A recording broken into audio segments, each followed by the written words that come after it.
Hello and shalom, dear friends. Welcome to my channel, Finding Shalom. I'm Christa, and I am someone on a journey to find greater peace. And at the same time, I am a seamstress. So I thought today I would do something sewing related. And I have been off of sewing for an entire month. I took the month of December because I am a bridal seamstress. And it was the only time I could kind of carve out some time and just take a break and renew my mind, get my machines fixed and my brain fixed, and just rest my body a little bit, rest my hands and my eyes. But while my sewing machine was in the shop, I asked him about getting a walking foot. I used to have a walking foot many years ago. When I did crafts and I did costuming, and for another sewing machine, I had a walking foot. And once I got the new sewing machine, for the last quite a few years I've used it, I haven't made the investment to get a walking foot. Well, this year I came across a lot of bridesmaids dresses that were kind of cheap online kind of dresses, and they're made out of the strangest fabrics nowadays. And my presser foot was not having it and giving me a fit. And I remembered back to my days of having the walking foot many years ago, and I thought maybe that would help. So I made the investment. It's a pretty big investment for me anyway. It was $169.99 at my local sewing center. So I hope it's worth it. I'm going to unbox it for you here today to show you what's in it. Now, a lot of you probably are going to say, I could find it a lot cheaper online.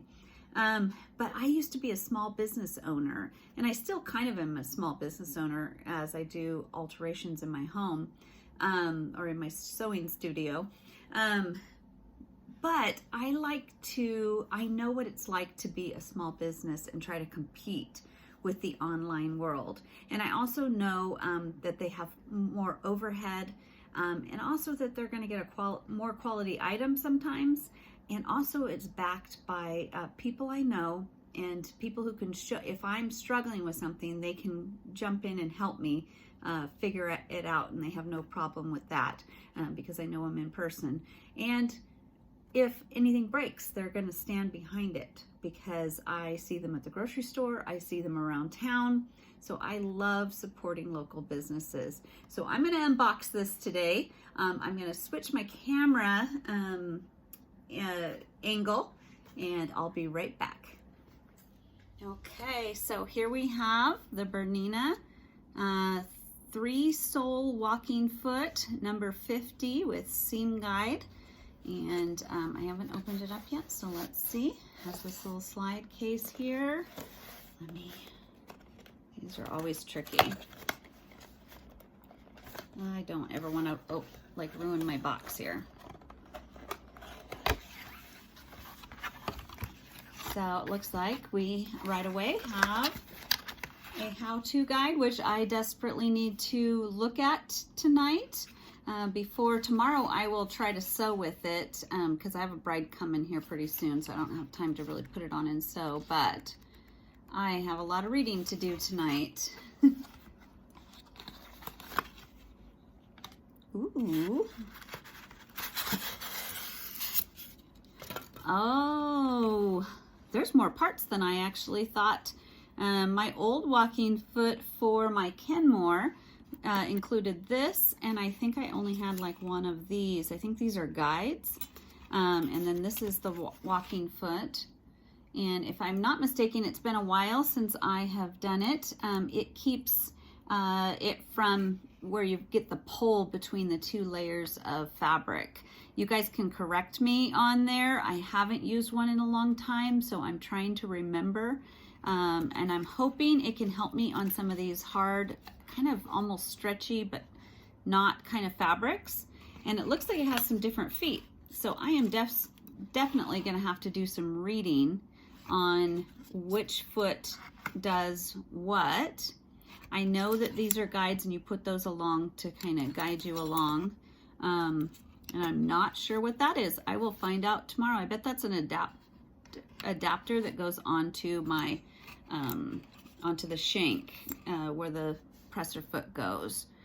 This is pretty cool. Well, tomorrow I will try it out and I will video it. Thank you. Okay, well, guess what? It isn't the next day. It is actually a month later. I ran into some problems with my walking foot. The next day I tried to mount it. I actually even turned on the video camera, and I'll show you here close up to my machine. When I put it on, it wouldn't fit, and I was struggling with it, and it was like the shank was too far back, and even the part that kind of hangs on, I'll show you that here, it couldn't quite reach. And especially when I finally got it to reach, then it was, as soon as you started it, it fell right off. It was a big mess. It broke needles. So I took it back. It took me a while to get back to the sewing center because I had so many wedding gowns I had to put out in the last month. So I finally yesterday got over there, and he was so nice, and he says, oh my gosh, you grabbed the wrong style or the number. And I guess this is good information for you guys. Even though I got a Bernina one, there are different Bernina ones. So I just was one number off on what I needed. So it's the same exact thing, it just fits my machine a little bit better. I have the Bernina B330, and I don't even know where to find that. He knew what he was talking about. That's all I need to know, is that he knows what he's talking about. So he actually, while I was there, mounted it on my sewing machine and showed me how it fit, how this one fits.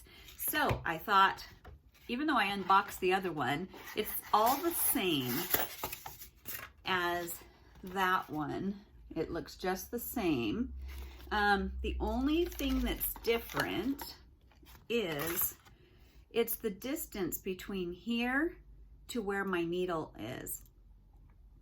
This one was the other one was too far back, and my needle wasn't sitting in that little hole. It was actually sitting way over here.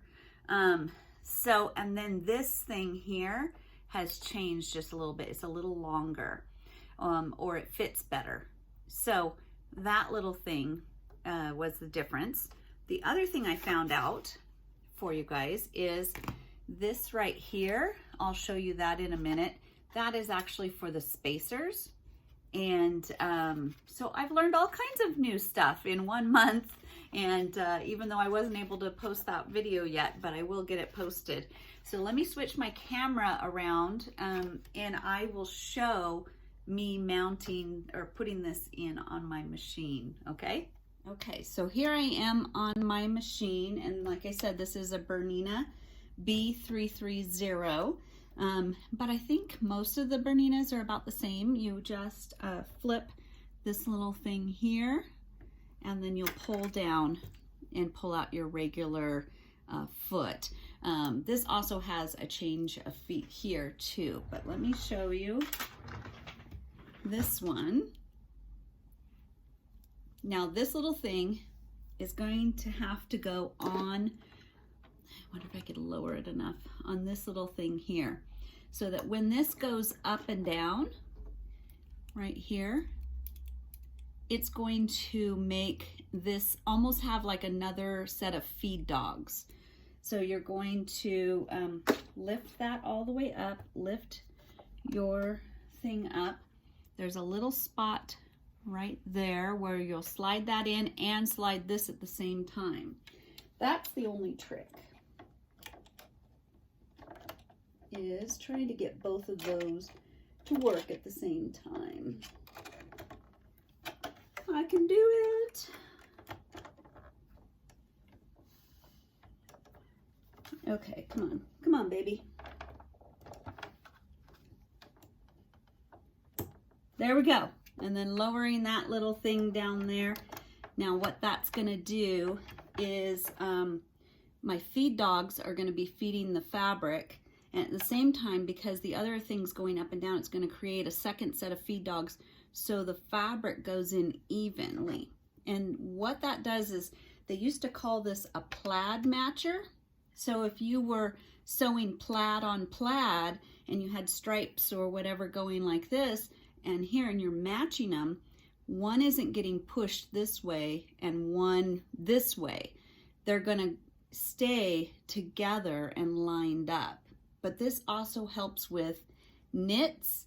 It helps with all different kinds of stretchy fabrics, anything you want to match up and you don't want it to slip and slide. So I'm going to try this on many other different types of fabrics. So let me load it up to sew and we'll get you showing that. Okay, one thing that I used it for yesterday was, this is called horsehair, and it's at the bottom of a lot of wedding dresses. And it is a little pain in the butt. This is just a little extra piece I had, a little scrap piece from another project. And they usually put this on tulle and put it on the bottom of skirts. So what I found is this stuff, as you're sewing it, it stretches all over the place. And when it stretches, it will get kind of all cockeyed. So yesterday I tried it on an actual wedding dress, and it worked so much better because it didn't end up all cockeyed. So let me see.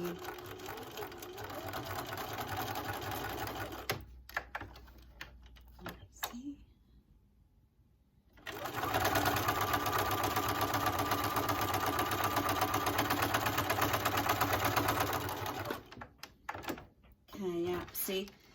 Also, now I've got some gray thread in here, so that's gonna show a little bit, but it didn't stretch it. So usually when the presser foot is going over the horsehair, it pulls it all weird. And this just fed it in so nicely. And of course, like I said, this is not great thread for this, but I'll show you, a lot of times you'll sew it onto the bottom of a skirt like this, and then you'll trim it, and then you'll flip it over. Of course, it'll be a lot neater than this on the actual dress. And then the particular dress I was working on, I always put my dresses back exactly how that company did theirs. And they had flipped it back on itself and then done a top stitching.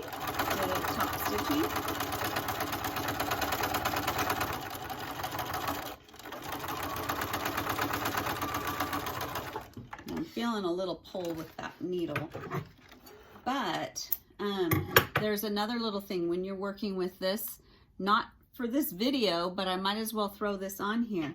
When you are working with horsehair, you need to have a more of a blunt needle, so one for knits or stretch, because if you have a sharp needle, which I like to do on other fabrics, it will poke through one of these and pull, and you'll have a big snagged mess, kind of like how that's snagged. This is just from well, I just bounced it right back into place, but you can see it will snag it if you don't have the right needle.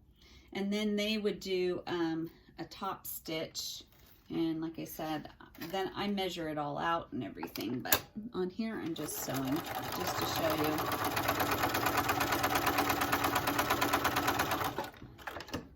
But that is incredible because it did not stretch it in any crazy way. Normally it would do this kind of whole wonky thing. So this foot is going to be good for so many things. I also, on this little t-shirt, had to sew some pockets, and it's out of a knit, and that was so awesome.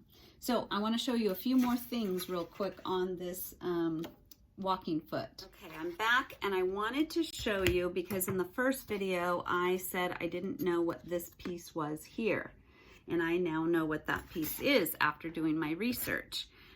it actually goes onto the back of, I did my research, I promise.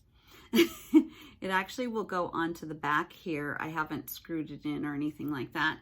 And then what this does is you can put a right one or a left one, and that will tighten it down. You'll tighten it back in here. I don't have it on, but then you'll have a guide. So if you're doing, say, quilting, and you want your stitch to be exactly lined up, or if you're sewing on something that's very visual, actually, when I did this, it would have been a good thing to have that coming out and measuring how far I'm sewing the next stitch. So you can use that. I don't use these so much because I'm not a quilter, and usually the lines on my sewing machine are sufficient. And often I've even done it where I've put a piece of tape on my sewing machine to kind of mark and gauge where I'm going or something like that if I really need it. But I thought, finally, I'm going to finish this video and show you how amazing this walking foot. I can't wait to use it on some other projects, but so far I'm finding all kinds of things that I can use it for. The one I'm waiting for, I haven't had a bridesmaid's dress in from they're coming out with these crazy stretchy fabrics now. And my other machine was my other foot was just fighting with it. It was stretching it all cockeyed while I was trying to get it in there. And I'm hoping that this will make a huge difference in those bridesmaids dresses. So I'll let you know. And I want to hear your experiences with the walking foot. Have you used the walking foot? Did you have the same experience I did where you got the wrong one and you had to go back and get the right one? Make sure that when you buy these, you know what number goes with your machine. Be very, very diligent, not just the brand. And then I just hope you enjoy it. I hope you get a chance to use these. I will probably leave this on my machine for a lot of my sewing. I know I used to do that on my old machine, and I wasn't even doing as crazy of hems and stuff like that as I am today. The wedding gowns have just gotten crazy. So anyways, if you have any questions, please put them down in the comments. If you have any comments, I'd love to hear them. We will talk to you later, and happy sewing, and shalom, dear friends. Love ya.